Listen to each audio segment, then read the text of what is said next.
Chargers fans, I think we can all agree, if you've been a fan for a while, that the Chargers have not had a dominant tight end since Antonio Gates, who, by the way, goes into the Hall of Fame this summer. Hunter Henry was close, but he left in free agency. So now in 2025, we have three tight ends battling it out for the starting role on this team in the upcoming season. While I still think the Chargers still need to get to searching for their next dominant tight end, a la George Kittle type or Sam Laporta, the positional battles in camp is still going to be heated between the three.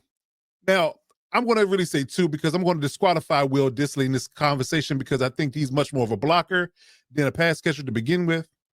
So I'm going to speak about Tyler Conklin and Oronde Gaskins in a second.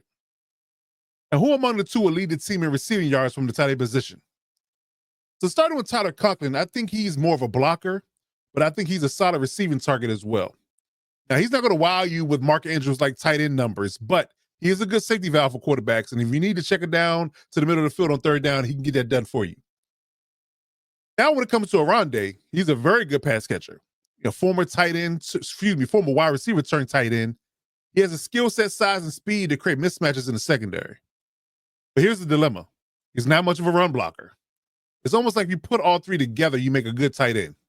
But you can't do that, obviously, so you got to figure out a way to make it work with the three. So, again, with Oronde not being much of a run blocker, I think that limits him on rundowns. So what I feel like Greg Roman is going to do is deploy Conklin on early downs.